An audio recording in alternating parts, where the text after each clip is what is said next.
Welcome to the regular meeting of the Planning Commission. Today's date is Wednesday, May 18th, 2016. Roll call, please. Commissioner Astorian, Commissioner Landrigan, Present. Commissioner Lee, Here. Commissioner Manukian, Present. Commissioner Shabazian. Here. Okay, report regarding posting of agenda. The agenda for this meeting was posted on Wednesday, May 11th, 2016 on the bulletin board outside City Hall and on the city's website. Can you all rise, please? Repeat after me. Pledge allegiance to the flag of the United States of America and to the republic for which it stands, one nation, under God, indivisible, with liberty and justice for all. Yeah, please be seated. The next item is approval of minutes. Move approval. Okay. Any support? Support. Okay, we have motion and support, so it's been approved. Yes. Do we have any oral communications? I see none. So we move on to the next item, zoning appeals. The old business, there's none. New business, it's appeal of Deputy Director's decision, noise code violation, case number NOISC 13-05975. We did receive an email from Haram Stoves, I'm sorry if I'm not pronouncing it right, family, that their technical expert will not be here and asked the case to be continued. So, any suggestions, commissioners? I have no objection to it. Okay, it is a delicate case, so and there are some questions I think we need to direct to this technical person. So then, if you want to continue, can you please introduce a motion? Actually, I think the motion will need to be to a date certain, correct? Right, and I believe you also have not only the appellant, but I believe you also have the applicant here as well. They're different. I don't know if you want to hear from both before you take an action, but it would be up to you if you wanted to do that. And then if you were inclined to continue it, yes, we would want to continue to the next Planning Commission meeting. I believe it is June 1st, 2016. Okay, so Mr. Chair, members of it would be for the limited purpose of determining the continuation date, not on the merits of the matter. that's correct. Right. Motion, yes, exactly. Right. So can we have? Let me see. Is this Mr. Sako Marcusi? Oh no! No. This is okay. That's not okay. So can we have an applicant and appellant? Would you like to come to the podium, please? Do you want to have you want to hear from the applicant first or the appellant? Appellant first. Thank you. My name is Alex Ramsoff. I'm Mrs. Ramsoff's son, and I'm representing her today. I'm here in front of you to request a continuation because our expert, Aaron Petit of Ascentec, is unavailable to testify today and answer your questions. He was held over in San Diego on another engagement. Mr. Petit has been on this case since August 2014, and we would appreciate a continuance. Okay, thank you.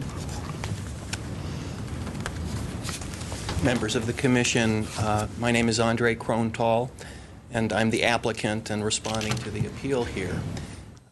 We respectfully object to a continuance. We've prepared for this, we've planned for this now, and I think the idea that it should be continued in order to permit live witness testimony from their expert would be unfair and would violate the very due process that they claim they've been deprived of, because as the applicant has the burden of proving entitlement to the exemption. In any state in the country, the person with the burden of proof gets the last word because they have the burden of proving it. So we're just going to waste this Commission's time, as well as the parties, if we continue this again, to let them have an opportunity to present what they consider, I guess, as new evidence when this matter has been pending in terms of complaints for 13 years. There's something new they want to present. If that's the case, then I would have to beg your indulgence to be able to present rebuttal evidence to that new evidence. And again, how new can it be? Again, I submit that we should proceed. The parties have provided notice to give at the very last minute here today in front of this commission. A last-second request is, I think, an insult to the commission, and it certainly is an inconvenience to me and my family. So we respectfully object. Thank you.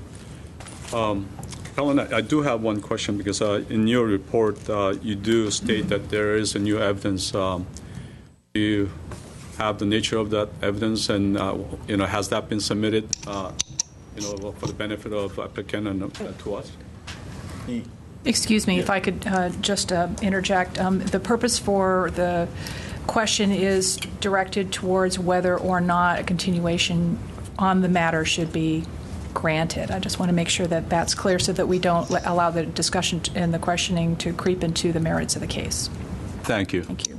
May I ask a question? Will it be possible to start actually questioning, and then if we do have a further question, to actually extend it to the next meeting, or we have to only make the decision of continuing? And if the decision is made to have the hearing, then you have to open the public hearing for purposes of hearing the matter today. The limited purpose here is a discussion on whether to continue the matter or not.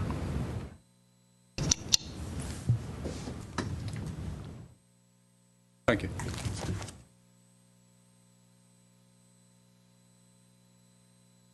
Commissioners.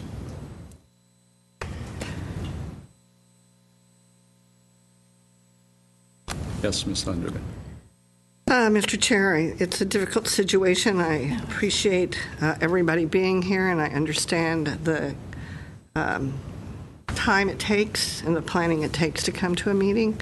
But I also feel that it's a very delicate situation, as you said, and I read the code and other issues, and I think having the expert here, who I have questions for, would be important to me making what I consider a fair decision. I second your decision. Okay, well, I move that we continue this case to June 1st meeting of the Planning Commission with no further notice. you support? And I second that. Okay, support. Roll call, please. We have No. Commissioner Astorian, Commissioner Landrigan. May I? Yeah. Actually, I believe there's a question. If I'm open to understanding if that date will work for Okay. the two parties. Will both of you come forward, if I may? And Yes. Does June 1st work for you all? I've just been informed by my wife that that does not work for us because that's when our son is graduating from Okay. school. The next date would be June 15th. Does that work for you, and does that work for you? We haven't verified that with our expert. And June 1st is what we initially. I think you have to make that work. Okay, good. All right, so June 15th? Thank you very much. Okay. Thank you. Okay. So we have Question? Actually, we're in deliberation, so we Right. were just adding this to the, thank you. Okay, so we have a motion that was to continue to June 1st. It's now been amended as a motion to continue to a date certain, June 15th, with no further notice. Is that correct? Correct. Okay, we have a motion. Do we have a second? Yes. Okay. Roll call. Commissioner Landrigan? Aye. Commissioner Manukian? Aye. Commissioner Shabazian? Yes. Chairperson Lee Manukian? No, Lee, sorry. Aye. The vote of 4 of 0. It's been, case has been continued, date certain, June 15th. Thank you. Thank you.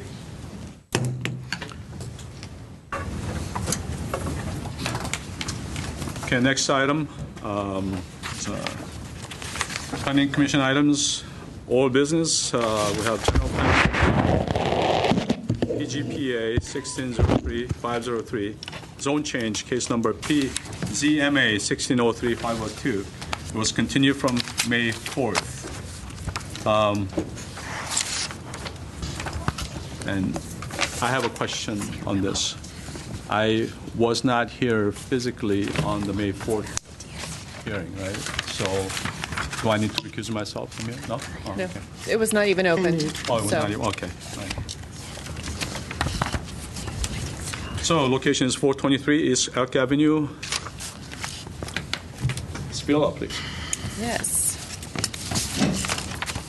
One little point, we're not going to get another set of these packages, correct?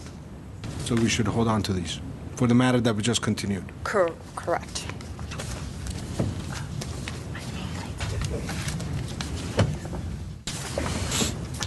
Is it here?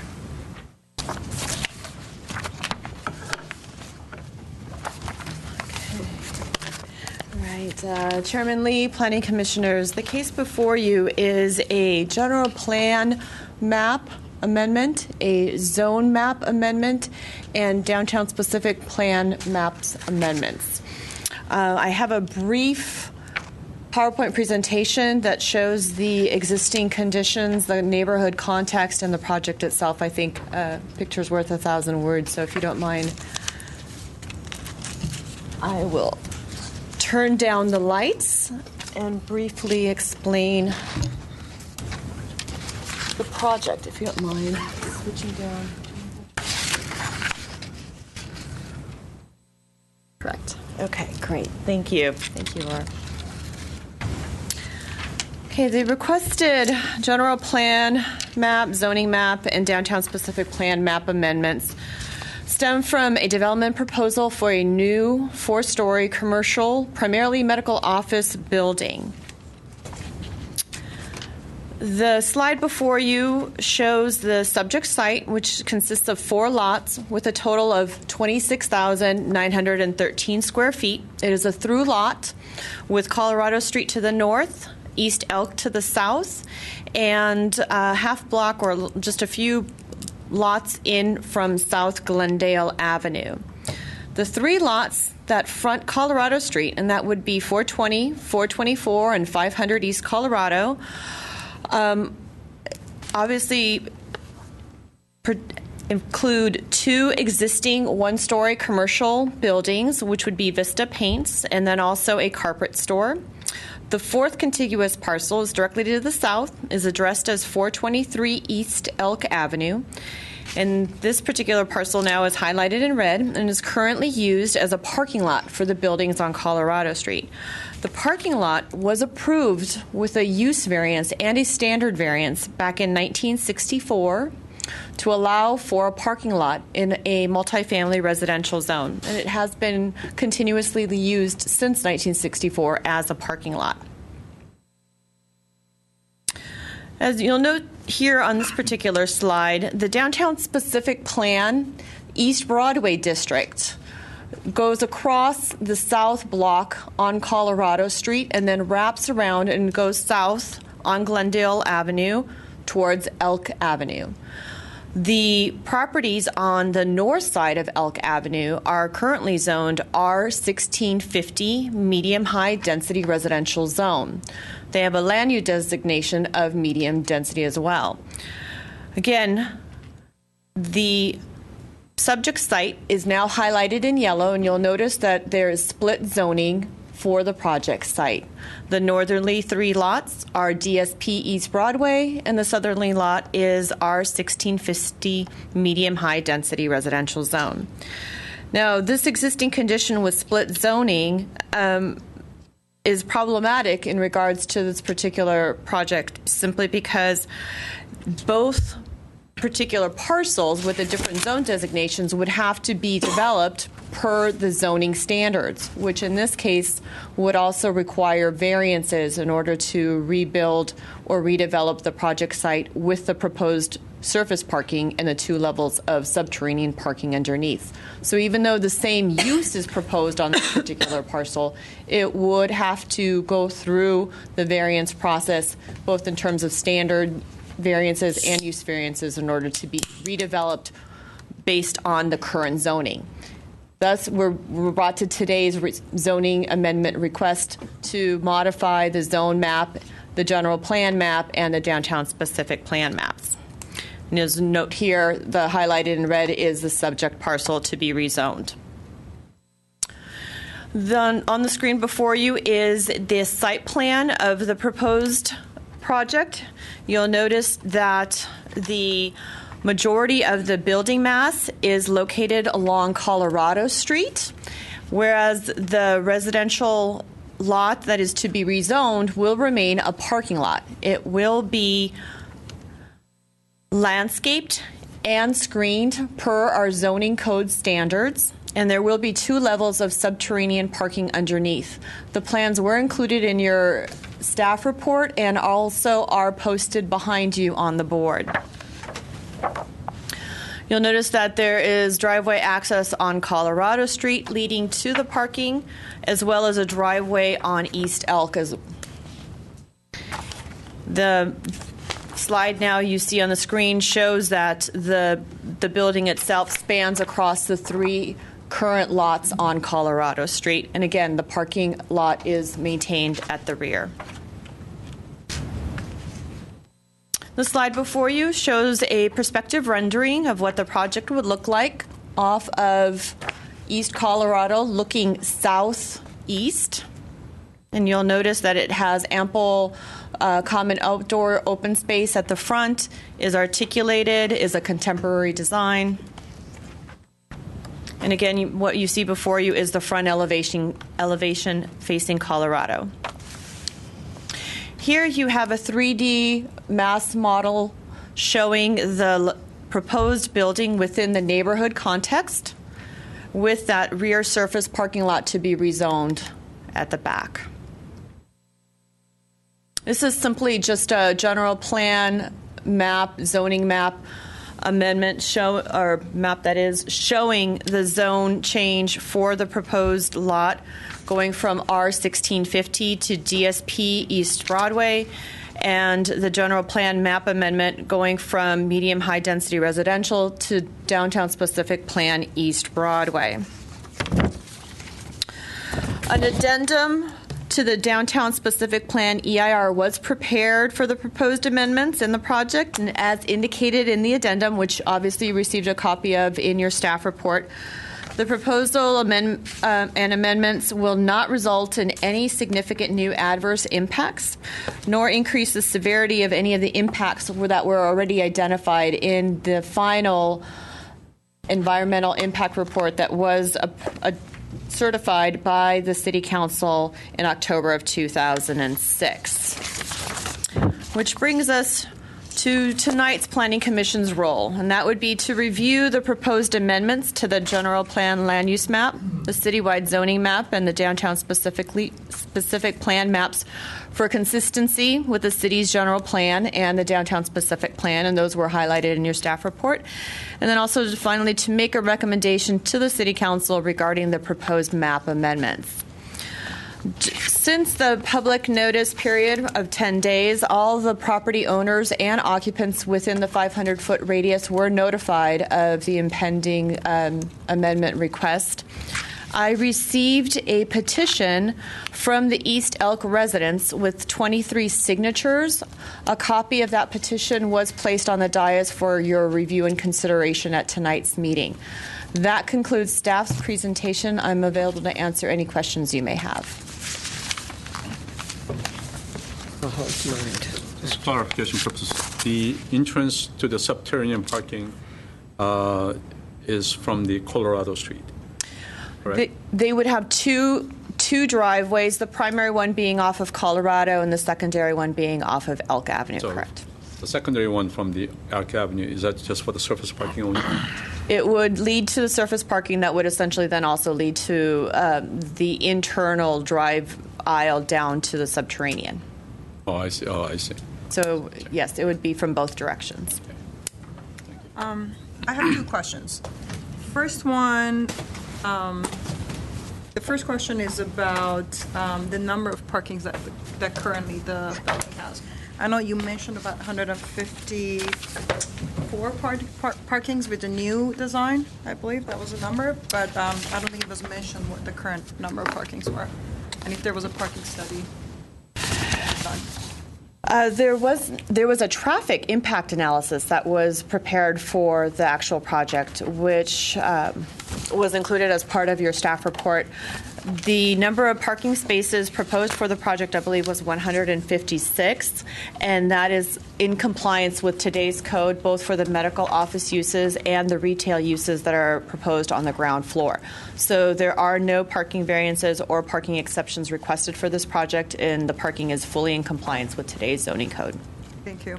And actually, my second question is on the EIR, page 3.0-41. I was just curious to know on table 33.0-5, on number 5, Colorado Boulevard and Brand Boulevard, PM peak hours.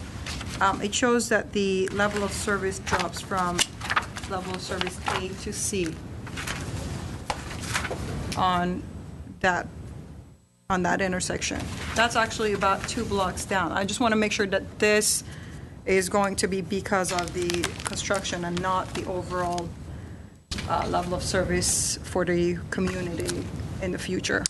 If you don't mind, I would like a few moments to respond to your request. If we don't, sure. You have the applicant come in. I'll have an answer for you.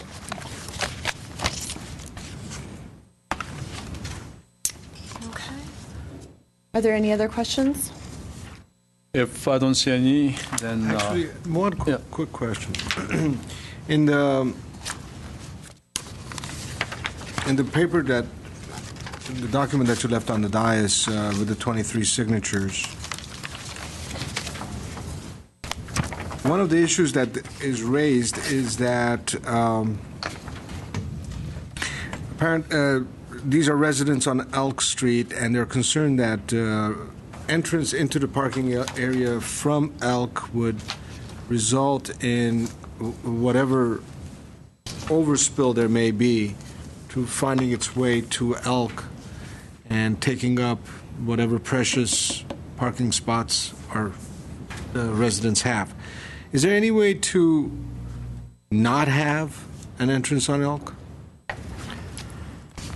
I'm going to actually look to the applicant to answer that question. I know that the traffic was analyzed by John O'Bogdanian, who is the traffic consultant, who is also in the audience, who can best answer that question. May I piggyback off that? I would also like to know, and this is typical of medical buildings, if they charge for the parking in that medical building, 100% correct. Every place that's available on Elk will be used. So I'd like that information from the applicant, too. And that should be part of the study. So, Mr. Chair, thank you. Okay. Thank you. So with that, I'd like to bring up, are you speaking as a team or are you speaking separately? Mr. Rodney Khan? We can speak as a team. Okay. And Mr. Sako Makusi. Good evening, Chairman, Commissioners, City staff. My name is Rodney Kahn. My offices are located at 1111 North Brand Boulevard, Suite 403 here in the city of Glendale. Before I begin my presentation, as it relates to the traffic and parking questions, I'll kind of curtail my bit of the presentation and allow Jono Bagdanian to come forward and speak to those specific questions. I thought Mrs. Emetitis gave a very good presentation. There are a few things I, though, would like to add. First, the subject lot on Elk Avenue is between Glendale Avenue to the east and then Louise Street to the west. The lot has been used since 1964 as a parking lot, a commercial parking lot, for the commercial businesses along Colorado Street.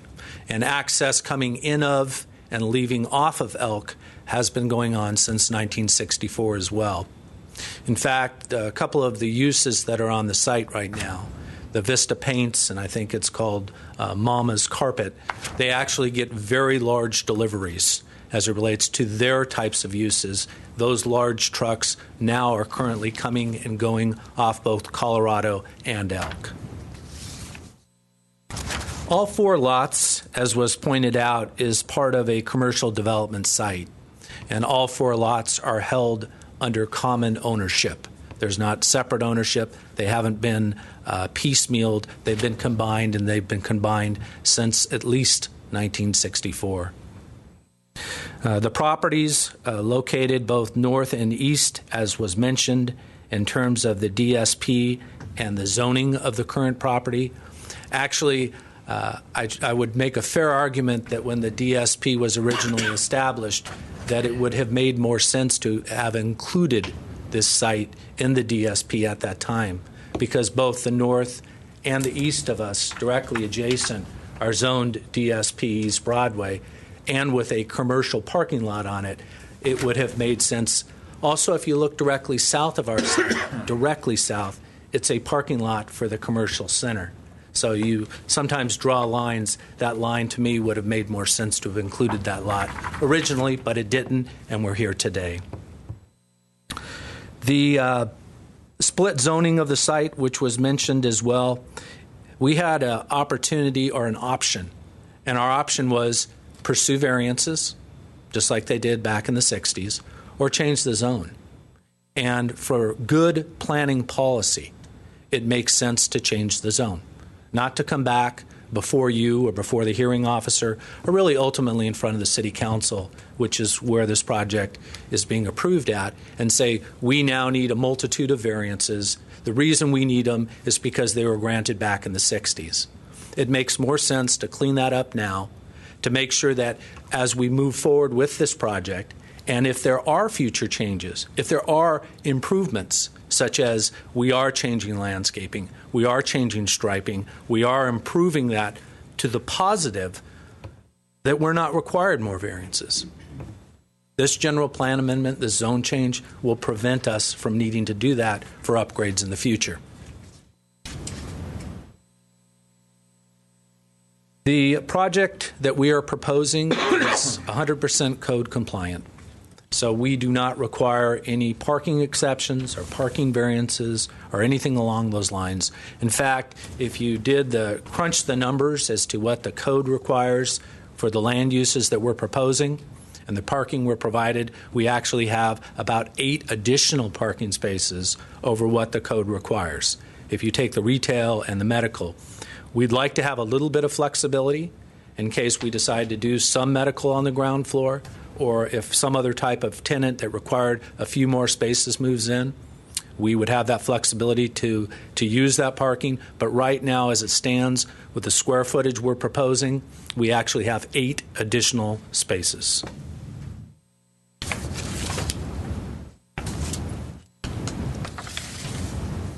There was an extensive environmental document done. The traffic study was done that Mr. Bagdanian will come forward and speak to. So I will conclude my portion of the presentation. I'd be happy to answer questions at this time or at future times. We have our owner, we have our architect, we have our owner's representative, and obviously our traffic engineer here as well for you here today. Thank you very much. We'll hold the questions until we get the full Sure. presentation. Thank you.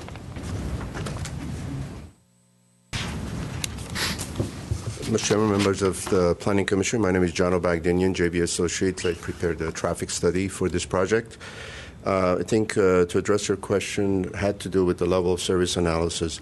City of Glendale has a policy for level of service as to if you have projects, and it's in the traffic study, so that essentially if intersections are level service A, B, or C, if you move from a project comes in and it moves from a level service A to B or B to C, technically there is no environmental impact considered. When you're level service D, E, or F, then they have a threshold of 0.02. So if you impact that intersection, which is level service D, and by 0.02, the capacity is impacted, then you have to mitigate whatever that impact might be. In case of this project that was prepared, we not only look at the project impact, but we also look at the project, the year of the project completion without the project. And we look at all the other potential projects that are in the pipeline have already been constructed. So without the project, the level of service at intersection of Glendale and Colorado, for example, will be level of service C. So we're not impacting it with the project in addition to the project. With Colorado and Brand, for example, is going to be without the project in the future, level service B or in the AM, C in the PM. So again, when you add the project impact to those intersections, for example, and it's in the table 8 of the traffic study, again, that, not my phone? I'm sorry, very sorry. I thought I turned it off. So the level of service, again, does not increase in accordance to the threshold that creates a significant impact. We analyzed 8 intersections that are surrounded around the project that are major, and that's what the Traffic Engineering Division requested that we do so. So technically, we're not impacting the intersections in the area of the project. I think there's a question about the Colorado driveway and the Elk Street driveway, I believe. That's the question you asked. Video, I don't know if you can... We can turn it down, yes. We can turn it down. The issue with the access to this project is you have you have one driveway on Colorado that you can have right turn in or right turns out. Because the driveway is close to the Glendale Avenue, intersection of Colorado-Glendale Avenue, it would be very difficult to make left turns in. So all the traffic which we're projecting, at least 40% of the traffic coming southbound, 15% coming northbound on Glendale Avenue that would have to access the project, even if they made a left turn northbound from Glendale, Colorado, or made a southbound from Glendale onto Colorado. Now they have to make a left turn into the project driveway. It will be very difficult because there's no left turn storage. So then that means everybody who wants to go to the project, if there was no driveway on Elk, you can only access the project coming from the west, from Brand. Then 100% of the project has to come in and 100% of the project has to go out. That's why a secondary driveway is critical for this project, because that's where then you can at least spread the loads at the driveway. Now, as part of the concern about the peak hour, because of the left turns to and from the project on Elk Street, the traffic engineering required that we put in a peak hour left turn restriction, because we're almost concerned during the peak hour in the AM and the PM. So if you're exiting on Elk Street during the peak hour, there will be a left turn restriction between 7:30 to approximately 9:30 in the morning. You will not be able to make a left turn. And left turns out of the project driveway on Colorado will also be restricted throughout the day, 24 hours. Again, that's another issue because you have to potentially cross 3 lanes to get into the traffic going westbound, which in discussion with traffic engineering, they would be amenable to restrict that 24 hours a day in the first year of the project operation. Once we kind of see the travel patterns, and it's very typical, you restrict it first, and if everything is working okay and there's no impacts, then you would allow that left turn to occur. That's something the Public Works Department will evaluate after a year once the project is in operation. So those are the reasons technically why some of these driveways are very, very difficult if they're very close to an intersection. So the city has no other choices from a professional standpoint. We try to restrict it for safety reasons only. I believe those were the questions you had. There was a third question regarding whether the parking lot would be for a fee or whether it would be for free. The concern being that if you're charging your clients and customers, they would prefer to park on the street for free, thus reducing the parking available to the residents of Elk Avenue. In general, I know medical facilities, depending on where the facility is, there is an option when you start charging, but then the doctors validate. That way you're preventing people to come and park there all day, especially when parking around that area is in high demand. So the option would be, and I don't know if we've gone to that far as charging for parking or not. for this project because most of the medical facilities do validate, so the option would be charge for parking, but then validate for the customers of the retail portion or for the people who are visiting the medical facility.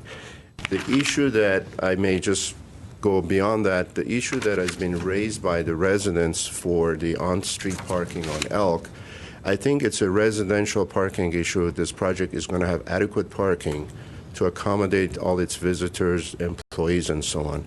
A lot of the residential units on Elk do not have adequate off-street parking. When their apartment buildings have few parking spaces. So the best situation, my experience in those, is that they can get a residential permit parking.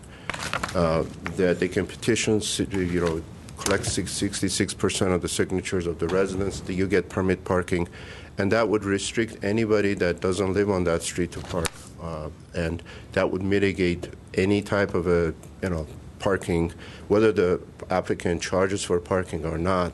That can mitigate that situation. So that's the kind of option that the residents have to deal with that, because parking. This morning I checked it, and in the afternoon I checked it. Yes, there is people who are from adjacent businesses that are parking there, or the residents who don't have off-street parking, they park on Elk Street. As a result, the parking is always very, very busy and very tight throughout the day. You want a question? Do we have one more person? And then that was him. Mr. Sako Marcusi. Good evening, Mr. Chair and members of the Commission. My name is Sako Marcusi. I'm with Aldridge and Marcusi Architects. We're at 320 Arden Avenue in City of Glendale. I'm just simply here to answer any questions relating to the architecture and design of the project at this point. Okay. I'll be available for questions. Thank you. Any questions? No. Oh, and just for the parking, there's not going to be a fee charged for the parking. So just to make it clear. Thank you. Thank you. Okay. Thank you. All right. And I don't see any more cars here, so we'll close the public hearing.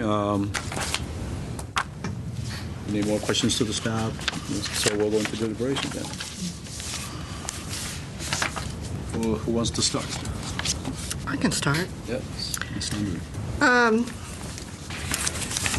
Well, I dug out the downtown specific plan and I went through the presentation that the city presented because, contrary to Mr. Khan's comments, I do feel that it was intentionally put a line for DPS here because there is a lack of sufficient housing, multifamily housing in the city. And so it is, to me, really kind of a problem that we keep infringing and taking our projects into residential areas. We don't have enough affordable housing, and to me that is not appropriate. I don't see it as a hardship for this project going forward. They can get variances.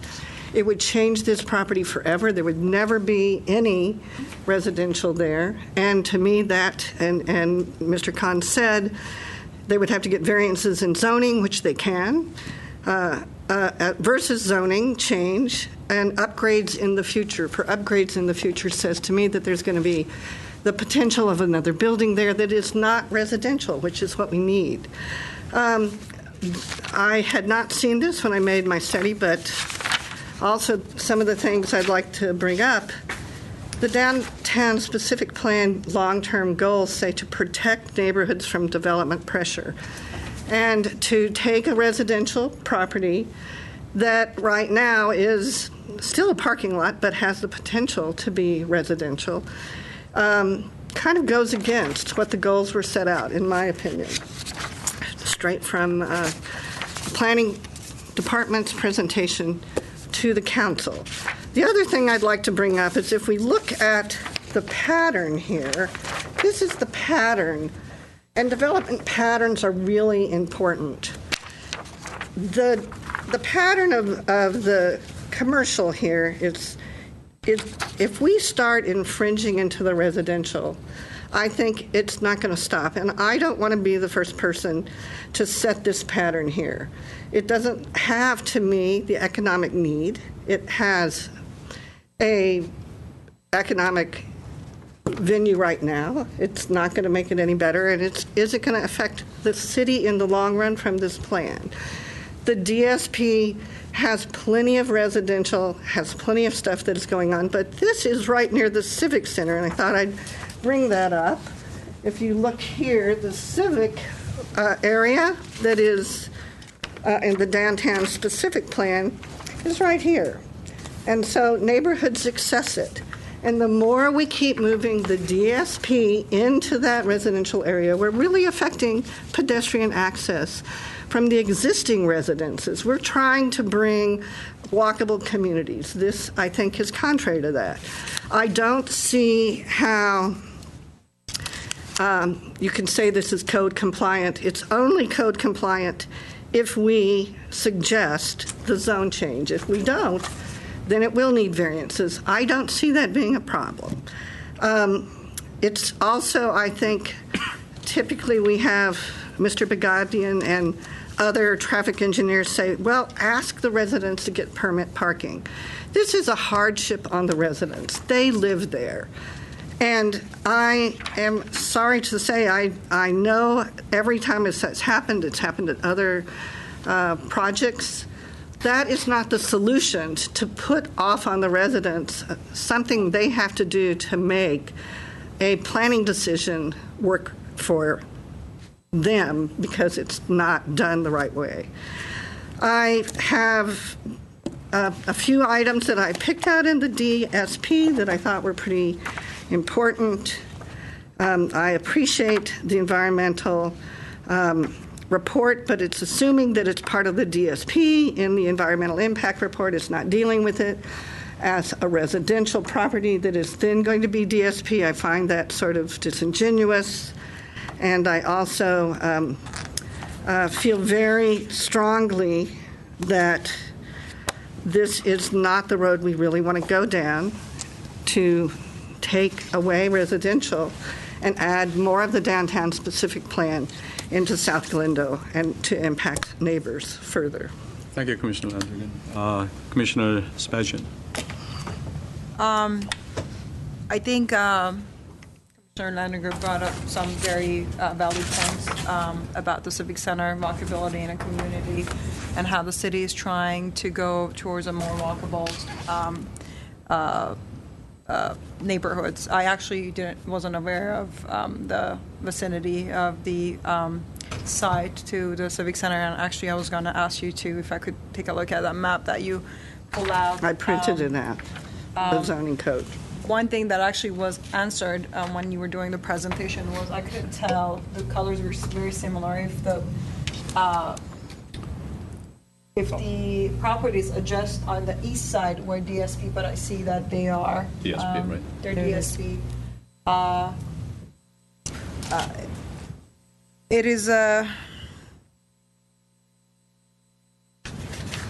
an interesting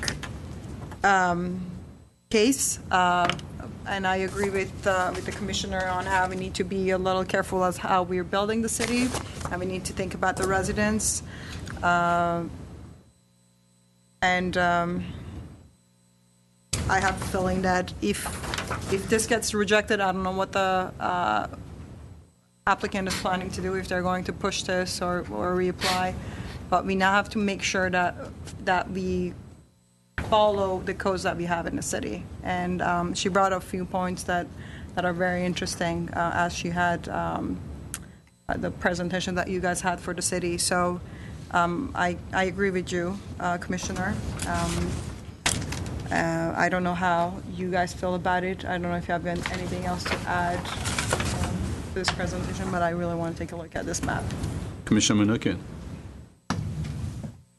I agree with Commissioner Landrigan's sentiments, but I would I submit to you that, and with respect, you have it backwards.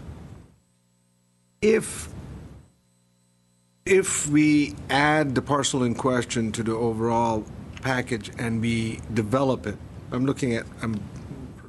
coming in from the back end. If we develop it, this parcel that is 1650, okay, will forever be tied to the building, such that it cannot be built on again. It will remain a parking lot forever. It will have to, because of their parking requirements. And by taking it off the market, what have you done? You have actually reduced the possible density of that piece of geography, right? Because if you build on that 1650 parcel, what will you do? You will actually increase the density of that part of Elk, right? Yeah. Mm-hmm. But you'd have to provide But now parking. you have taken it off the table. It's no longer in play because it's forever bootstrapped to the building. We can discuss that. Well, we can, but if they come back, then, because since we are not giving them variances, right, what we're doing is we're doing a zoning change, and that becomes, it's almost like welding something to something else as opposed to nailing it. You can always take the nail off, but breaking it off when you have rezoned the 1650 to a DSP, right, that becomes a much harder burden to carry, much harder hill to climb. So, conceptually, this process, what we're doing right now, actually takes the pressure off. It's my opinion. You can disagree. But that's my approach. Insofar as the permits are concerned, that's a onus on the residents. You're absolutely right. But here we have a group of residents who didn't have a problem putting together this list. But beyond that, I'm wondering, and maybe our planning folks can talk to each other and come up with an alternative means of providing automatic permits for those neighborhoods that we deem impacted, such that once we see something like this coming down the pike, the city goes, all right, we're going to do that, but in return, we're going to give the residents permits. We're going to make it a permanent parking area, so they don't have to jump through that extra hoop. You're absolutely right. It's a pain in the neck, and we ought to take it off the table for them, so they don't have to worry about it. It's a give and take. In any event, those are my opinions. I think, oh, by the way, to the point made earlier that this, the project will not charge parking fees. I submit that. I absolutely believe you, sir, but I would submit that any resolution that we approve include that as a condition. I have two things to add. First thing was actually just to dovetail on what you said. In order for the city to be able to do such thing, we would have to look into our circulation element. And just correct me if I'm wrong, I know our circulation element hasn't been updated for a pretty long time. And an EIR, EIS would go with that. So I think that would be a burden on the city to say that they need to do a study. I know we don't have the budget for that, but let's leave that on that.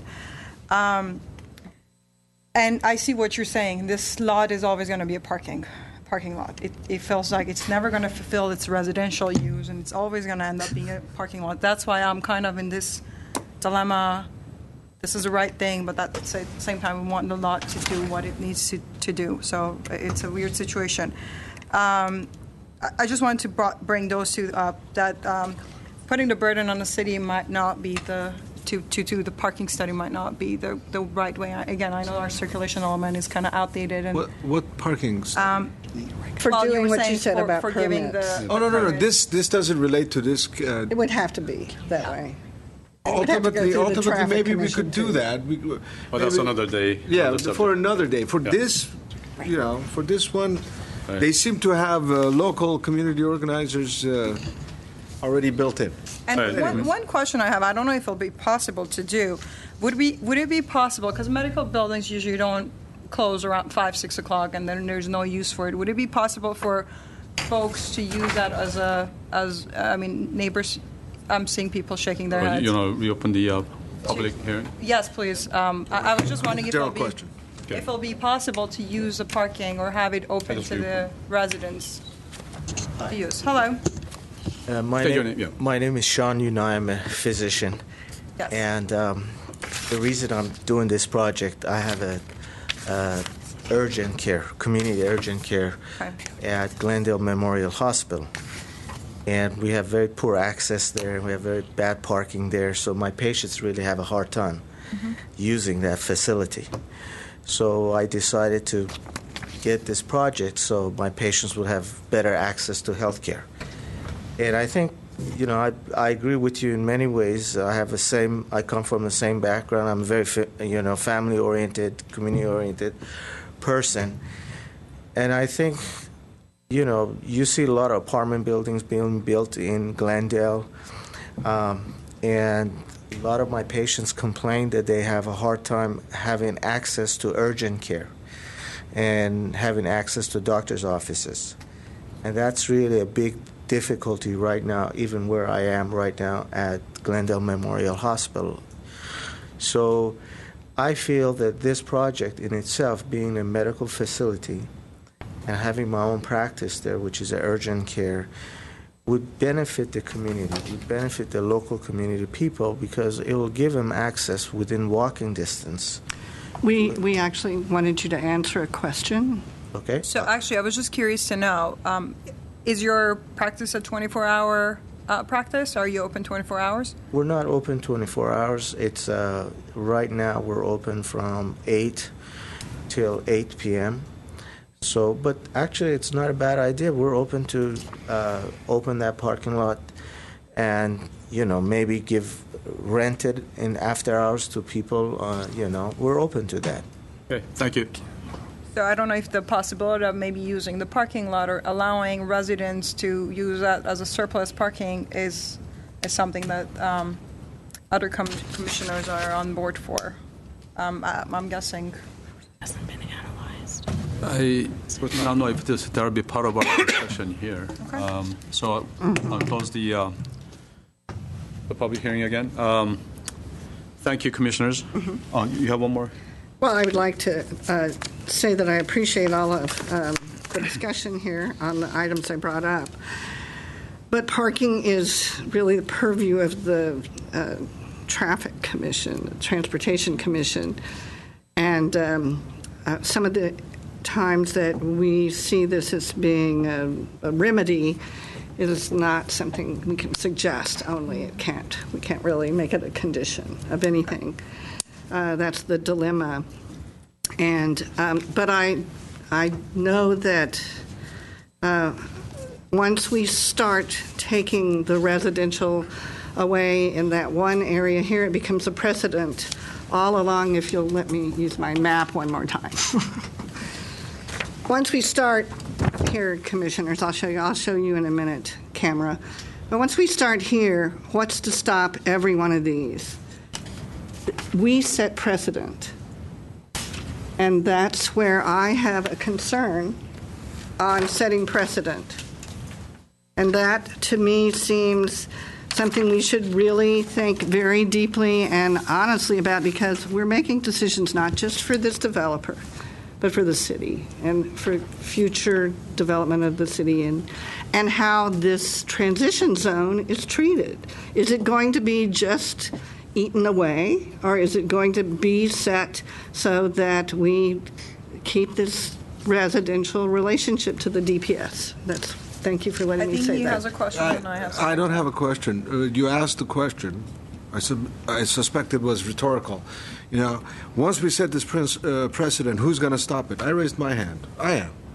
I'm not going to submit to a precedent. I don't even know what it means within the context of planning, with all the moving parts, with all the details that are different from case to case to case, from geography to zoning to all the myriad of things that are unique in each plan.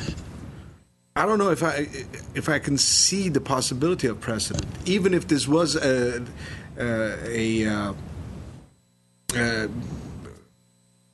judicial body that was somehow amenable to precedent as a concept, which we are not. I'm not going to submit to precedent. Just, if somebody comes up to me and say, well, last month you did this, so you must do this. No. Every case is a brand new case. I wake up fresh every morning. Thank you, Commissioner Monikian. Commissioner. I just wanted to add, I agree with you, but at the same time, the feeling that this lot is going to go to waste as a parking. But it could still be a parking. We're not stopping it. It has all of those variances already. Correct. So I don't see why the applicant is not going to go after all the variances. That's what I'm saying. I mean, it's going to keep going. And I, in a way, agree each case is case by case. So it is a unique case, of course. It is right adjacent to the DSB. We do have to be very careful of what we are going to be approving for the city. But at the same time, seeing that that parking is going to be sitting there and not being used, that's also. Okay, thank you, Commissioner Sebastian. Commissioner Lee. We're in deliberation. Is this pertinent? Yeah, if I could just add, in terms of the zoning that's going to be changed to the East Broadway district, it does allow for housing. We're not taking the ability to put housing on that lot. Okay. It actually would provide for housing to be built on the site at some point in the future. But it will allow for larger sized housing. Correct. You could build more housing than what could be done under the current code. That's correct. It's more impactful housing than there is right now. But the other issue with the parking is they're actually providing code-required parking. So the conditions that exist on that street today, they wouldn't be exasperating any kind of parking conditions that currently exist today. They might even be making it better by providing a project that's fully code compliant in terms of parking. Thank you for the input. Thank you, Commissioners. If this case came to us, and as it it seemed as though it was a spot zoning. But then I later discovered during the because in our packet it didn't really show what that right side of the parcel was. Then it was part of the downtown specific plan. And I agree with other commissioners in that I don't think it'll set the precedence. We do case by case, and we've done that in the past years. And I see your concerns, Commissioner Landrigan, but I think for this project, the zone change is fitting for the project, and it serves the project well. So I am always approving or recommending approval to the City Council. So I would like to entertain the motion and support.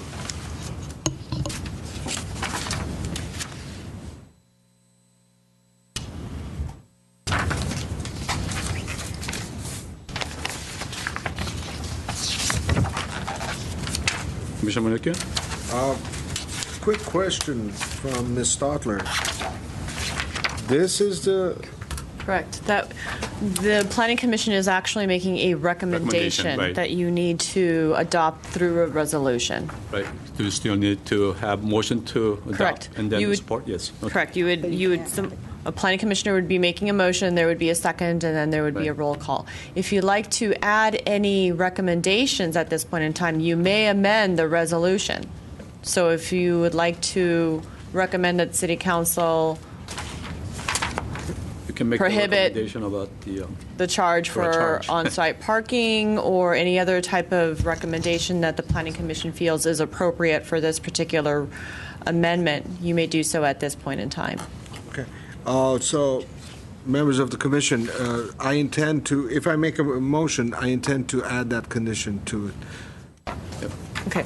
And this would solely be a recommendation. That the City the whole thing is a recommendation. Correct. So, do I have to read all the whereases? If you would like to acknowledge the resolution that was included as part of the staff report and all the whereases, and then I'm looking towards our legal department to make sure that we can legally craft that recommendation as well. You can move to approve the resolution included in the staff report, amended to include the specified condition. And if you would indicate what that condition is, then that's the motion that you would need to make and consider. Mr. Chairman, I would like to make a motion that we recommend that the City Council adopt a resolution included in the packet provided to us by the Planning Department at today's meeting with the amendment that we also recommend to the City Council that this project not charged for on-site parking. Seeking for support. I'll second that. Okay, we have motion and support. All right. I have a motion by Board Member Manukian. I have a second by Board Member Shabazian. Commissioners. Forgive me. I'm in Design Review Board mode. I apologize, Planning Commissioners. So Commissioner Manukian is second by Commissioner Shabazian. In terms of a roll call, Commissioner Landrigan? Nay. Commissioner Shabazian? Yes. Commissioner Manukian? Yes. And Chairman Lee? Aye. The motion passes 3-1. Okay, thank you. Thank you. Okay, next we have Community Development Department updates. We don't have any updates at this time. Okay. Comments from commissioners. I do have a comment, actually. Since we might not have a meeting on July 1st, I just want to remind everyone that election is on July 7th. There's still time to register to vote and June. get out and vote. June 7th, I'm sorry. June 7th. Said May 7th. Please get out and vote. We have some items on the ballot that are actually local, so everyone's vote counts. Okay, thank you. I second that. Any more comments? Is there a motion to The adjourn? motion to adjourn? Move to adjourn. So moved. All right.